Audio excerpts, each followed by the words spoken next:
Hello, everybody, and welcome. Good to be with you as always. So I thought I'd spend some time today really just talking to you about what it is that I genuinely do and how it is that I do it. It looks like it's pretty obvious. It looks like I'm a spiritual teacher. That's not true. And it looks like I wake people up, and that's not true either. Sometimes it looks like I'm clearing people up, and that's not true. The reason that none of these things can be true is that the only thing that I work with is myself. Well, and that would be because there's not anything else for me to work with. There is an appearance and an experience of a Fred and a Bob and a Betty, but there is no actual Fred and Bob and Betty. But you will not understand that until after you have woken up. It will make no sense to you whatsoever. You will try to figure it out up, down, and all around, and you will not. You will fail. And I know, because I deal with smart people every day. Not smart people, brilliant people, all day, every day. Ignorant people just don't call me. This path is simply just not appealing to them. So smart people call me, and sometimes it's kind of funny because somebody will say, "I got to introduce you to so and so. He's really smart," and I say, "Don't worry, I can help him overcome that." And why is that? Because the smarter we are, the cockier we are in terms of what we think we know. Really and truly, I can tell you from my own experience that when I had lost everything, I still prided myself on my big brain. That was still what I thought made me the leader of the pack, even though being a bum in the park and being the smartest bum in the park was not really a big plus for my situation. But you gotta take your kudos where you can get them, even if they're from yourself. So what happens is that I, awakeness through this unit, am brightly awake.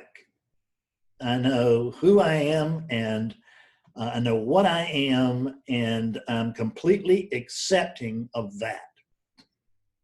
And there's no doubt about that. This is what they call conviction. And you could call it abidance if you wanted to. That's fine. But I'm not abiding in awakeness. I'm abiding as awakeness. So what I do is I work with myself, because what I've found out is that this, although it's very clear over here, and it's very clear in other areas of the world as well, there are other teachers that I'm sure shine as brightly as this one. It was maybe Ryder, who knows. So, but over here anyway, it doesn't feel like I could be any clearer, right? I mean, but that's the way it's felt for the last 12 years. It just didn't feel like it could be any clearer than this. Because if I could know beyond this, I'd already know it, and I'd be clearer than I am. But I'm not. I'm exactly as clear as I need to be, just like you. No matter how cloudy or clear you are today, this is precisely how cloudy or clear you're supposed to be. Because there is no comparison to only. And you are only. You are oneness. You are also what's prior to oneness. But today we'll be dealing mostly with oneness, because we will teach oneness, and then I'm coming back around and I'll kind of unteach it a little later. But it's never irrelevant. It really isn't. It's never made to be irrelevant, and it's never made to be untrue. You are the one thing that's going on here. You're the one thing that the mystics have talked about for thousands of years when they said, "Oh, there's only one thing going on. How about it? You're it." So who knew? So although it's shining very brightly over here, I find that in most corners of the world, it is not shining so brightly. It may be just barely glowing, so to speak. But when that glowing reaches a certain fever, you could say that when the unit reaches a certain vibration, when a tuning fork reaches a certain vibration, then that human tuning fork will be drawn to this human tuning fork. Because although there's no Fred, there is still an experience of a Fred and there's an experience of a human being. And I'm not telling you I'm not this human being. I really am not telling you I'm not a Fred, but I'm not telling you I'm not this human being. It's not a matter of am I the vastness or am I the little human being? I'm both. It's both and, always both and, never either or. And it's, the mind is an either or machine. It wants to know, is it like this or is it like that? It's just like a computer, 0 and 1, right? Off and on. So the mind wants to know how things work as opposed to, but see, there's no comparison to reality. There's only reality. So things are as they are. That's what is. And things are not as they are not because that's what isn't. And there's no such thing as what isn't. So what I do is I'm basically like a, what's an eye doctor? I'm just not thinking very well right now. Anyway, and an ophthalmologist. And I come in and I've got my, little, this is in the old days at least, or they still do it in some way. I forgot now. At the doctor not long ago, but you can see what kind of impression it left. So if you've ever gotten glasses or contacts or anything, the doctor holds up two things and it says, so which one is better for you? Click this one or this one? Would you pick one or two? One or two? And you go, I'll pick one. And he says, okay. So he brings in another one. He says, would you pick this one or this one? Would you pick one or two? One or two? I would pick one. Okay, so, and he will just go and keep matching lenses until he gets something that brings you to 20/20 vision. Hopefully, brings you to 20/20 vision. And that's what I do. Is you cannot, I don't care what anybody says, you can't actually talk about the truth. And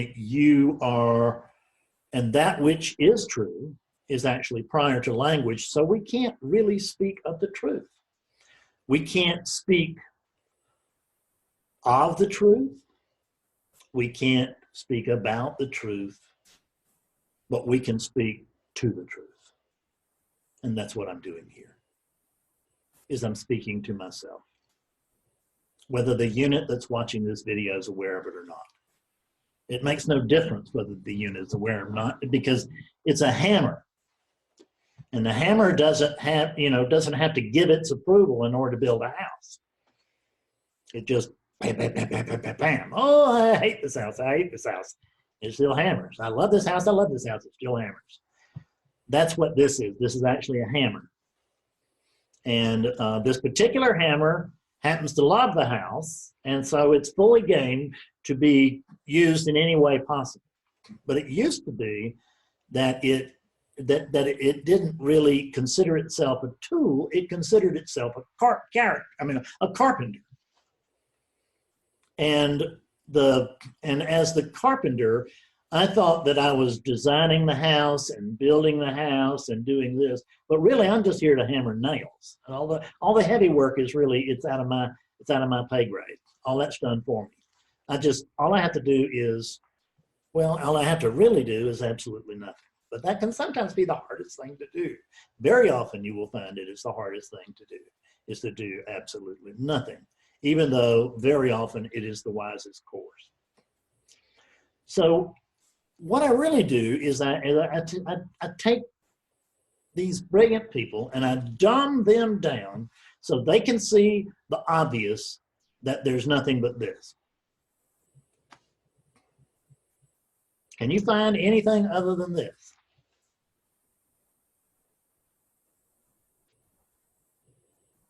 Do you want some experience other than this? Do you want more of this? Do you want less of this? Do you want this that's ratcheted up? Do you want this that's calmed down? Well, you can't have them. Because there's only this as it is. And this simplicity, see, when I'm talking about this, I mean this very this. And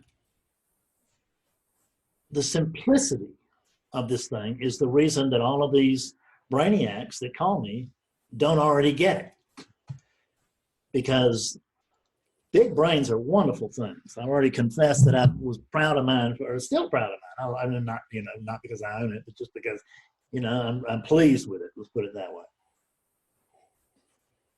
I'm pleased to be speaking through a quite intelligent unit, two quite intelligent units. But in this single field, intelligence doesn't do that much for us, which is the reason that you've been on the path for 2 or 5 or 10 or 20 or 30 or 40 years, and you still don't know your true nature, right? And you may have had awakening experiences along the way, but you feel that you have lost those. You feel that they were just temporary, and now you want, and now you want the whole thing. You've maybe even had an awakening with me lately, and you didn't follow up on that, perhaps. Maybe you didn't do sessions. Maybe you didn't come to satsang. And whatever you did, the one thing that you almost surely did, if you did not pursue it, was you fell back into the character that I helped free you from. That's just what happens. There's nothing wrong with this teaching. People want me to people want me to wake them up permanently, but there's nothing permanent over there to wake up. Enlightenment is a right now. It's about right now. Am I awake to this arising right now? Do I understand that this is not other than me? If I do, I'm awake right now. If I don't, I'm not. It's a light switch. It's on or it's off. But once the light switch has been thrown, which in many, many cases of people that I talk to, it's long been thrown, but they don't understand it. They don't know it's been thrown. They can't believe it's been thrown. And so they come to Dr. Fred to help them see that they don't need to do aspirin and they don't need to go to bed, or call him tomorrow. Well, call him tomorrow, probably not a bad idea. But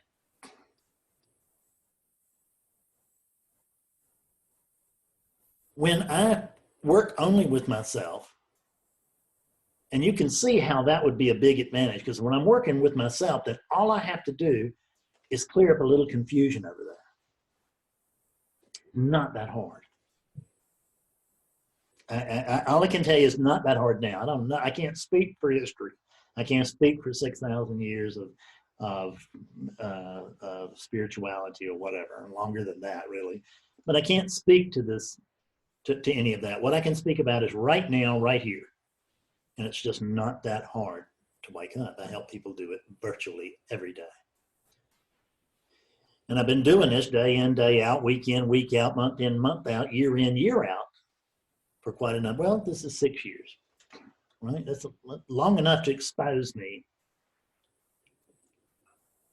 if this wasn't genuine. You can go to my website, you can look at the testimonials, and either I really took some acid and began to make them all up, or there are a lot of very happy people out there. And a lot of those very happy people know some other very happy people, so they know it's true, but you don't. I understand that. But you might want to take a slight leap of faith there.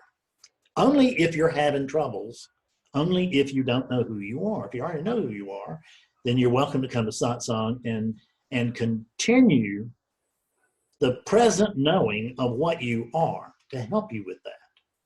That's what satsang really does. It helps us to reorient back to the center, because all week long we go into our jobs, we're doing that and the other, and we're stretching that rubber band. And then we come to satsang on Sunday, and whew, now the rubber band is relaxed again. It's right back where it was exactly. And then the next week, because you can't not, you're identifying with this unit. I mean, people are honking at you to get that unit to go through the damn light. Yeah. It's not asking God to make sure that he takes a non-dual path through the light or anything like that. They're just saying, hey, you idiot, go on. Bam, bam, bam. And they're trying to retrain you. That's good. I'm really glad I left my phone on while we're doing this recording. Let me cut it off so we will not get any more of those rude rings. Okay, there. See, even that's not a mistake. That's the reason I don't stop the video or anything like that. There can't be a mistake here. Even if I blow this and cut this video off right now and nobody ever sees it, that's what's supposed to happen. How do I know? If it does happen, then it happened. If it doesn't, it wasn't supposed to. That stark simplicity is the reason that brainiacs cannot wake up.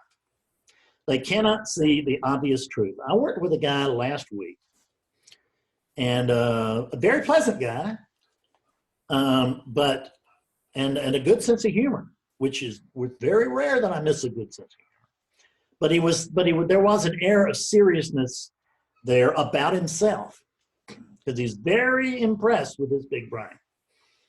And everybody's pretty impressed, but this guy was just sold. And I could see it from the instant, when he said 3 words, I knew, oh man, I got one of these. So I tried to prep him by telling him, listen, you cannot come to see something. Number one, something new has to be seen. How do you know? You've been on the path 30 years. You don't know who you are. So something new has to happen. And nothing new can happen as long as you are clinging to your present position and defending your present position. So you can win the fight, but if you can win the argument, but if you do, you won't wake up. So it's up to you. My idea, and all throughout, I call those resets. And every session usually has a reset or two, and they usually very, very calm, but sometimes they can get fairly stern. And once in a while, they can get a little wildly stern. And it kind of did in that one. Because it just does what it does. Fred doesn't do this. I don't make decisions that I'm going to keep my cool in this thing. It's just, it's my job to wake units. The appearance of my job is that it's my job to wake units up. And that's what I do. I'm not here to walk you through your recent breakup with your girlfriend or your wife. I'm not here to help you get a better job. I'm not here to help you make a lot of money. I'm not here to stop you from making a lot of money. But I'm not here to actually aid you in that. I'm not here to, as a matter of, this is not self-improvement. This is self-immolation, which is a hard sell unless you're where you need to be in order to wake up. Because if you're suffering, this is going to be a very easy sale. Because when you're really, really suffering, if you get to the point where I did and where so many others have that I have been with, you just become willing to exchange what you have for anything else. That's basically what happens when people commit suicide. And basically people come to me to commit suicide, not to, please don't. This is metaphorically, okay? So we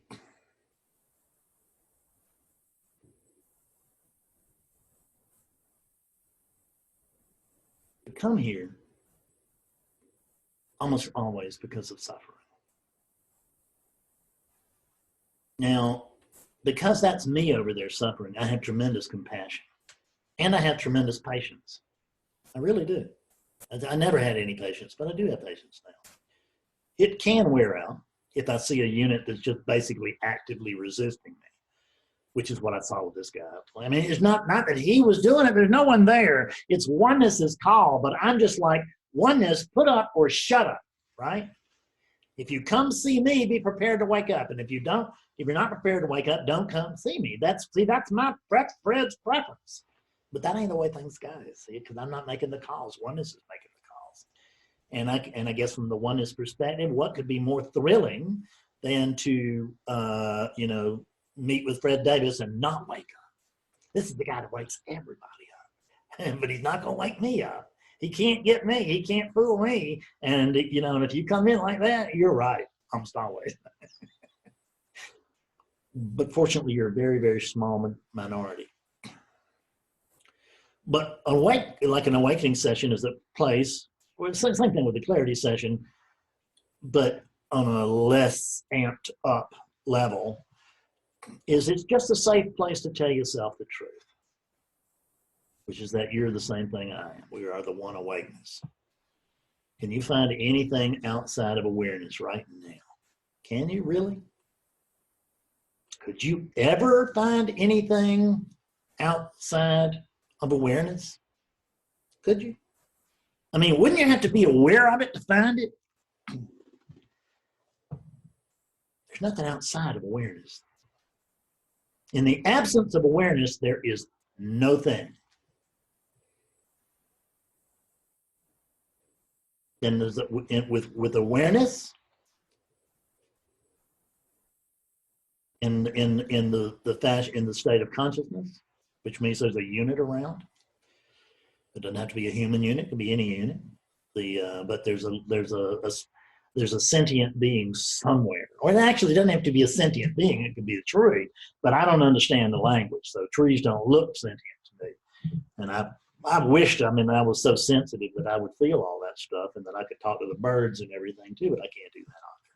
I'm just an ordinary guy who happened to get really, really lucky, and quote, woke up. But in the truth, I'm not an ordinary guy. I'm not a guy at all. That's my experience, but I'm awakeness. And as long as I deal with awakeness, I don't start out on the wrong foot. But if I come out, but if you look, just watch, check your own teaching. I don't want to criticize anybody. Check your own teacher. Check your own teaching.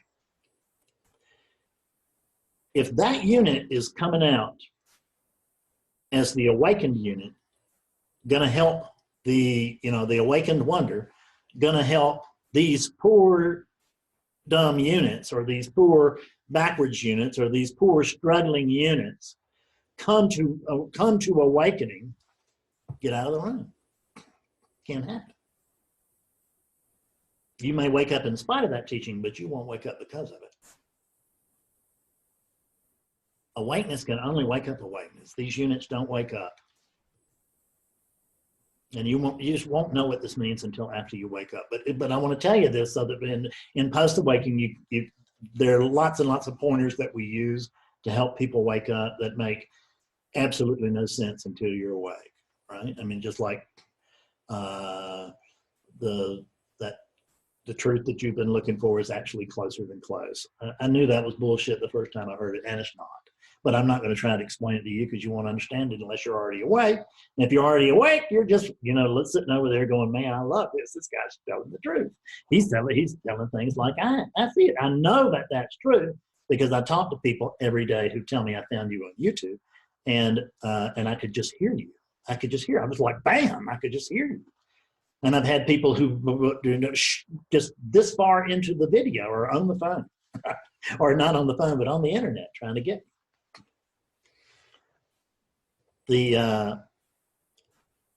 Because this is stripped, but this teaching's not for everybody. I'm never going to have a crowd like Eckhart Tolle.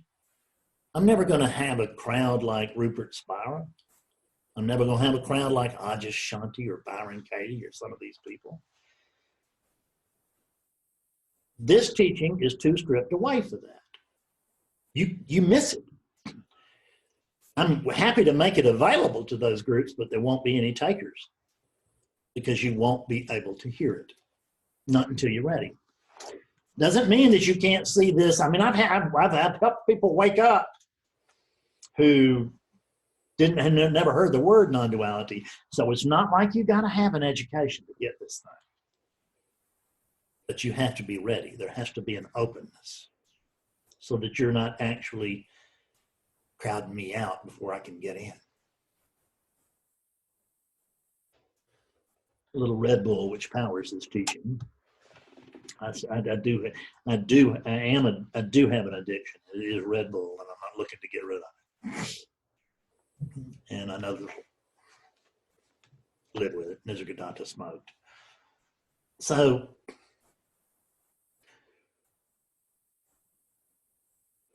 it's to help you. What this teaching is about, it's a backwards teaching.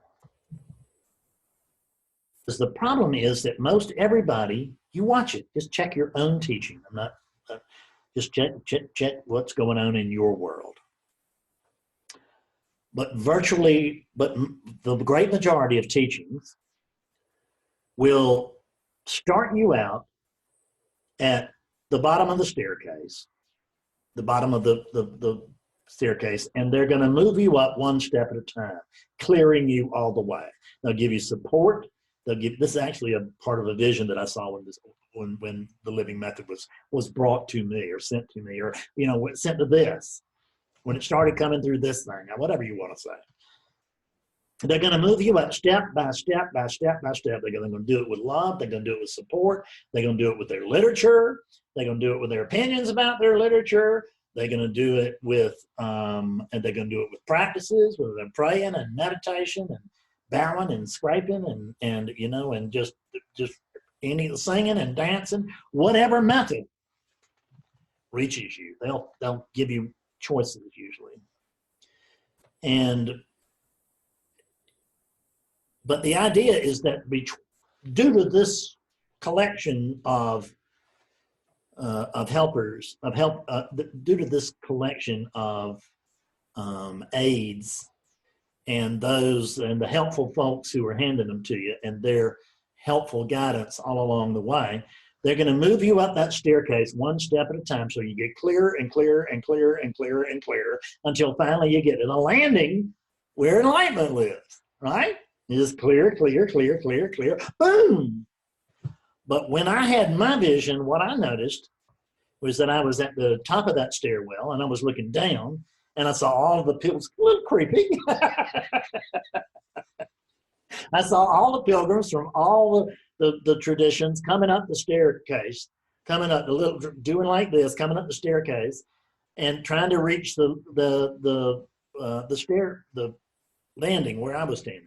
Not because I was like a Jesus figure, but just because they were trying to reach the landing. I don't even know. I had no sense whatsoever they could even see me in this vision, but they were coming up the steps. And then I can't remember. There was a light or a noise or something. There was like a commercial. There was a commercial break, and all of a sudden, when I looked down the stairs, I saw the staircase was full of bones. There were skeletons everywhere, just skeletons, nothing else. And that's when it dawned on me that, oh my God, everybody, here's exactly the words that came to me, which is that all of the pilgrims are dying on the way to God. That's exactly what I saw. And then this crazy idea landed in my head. And it said, what if we could wake them up first? Well, obviously that's a great idea. But I mean, I thought it was a crazy idea because I had no means by which to do that. Nobody, as far as I knew, had any direct means in which to do that. And mine is not exactly direct. It's not on my commands, if you will. But I could see that, what if we could wake them up first and then walk them down the stairwell to greater and greater clarity? Now we got something, huh? Now we're doing something. So, oh, you know what? I've got a session right now. So I got somebody waiting on me. So we're just going to have to wait. I'll have to do a part 2. I love you very much. See you later. Bye-bye.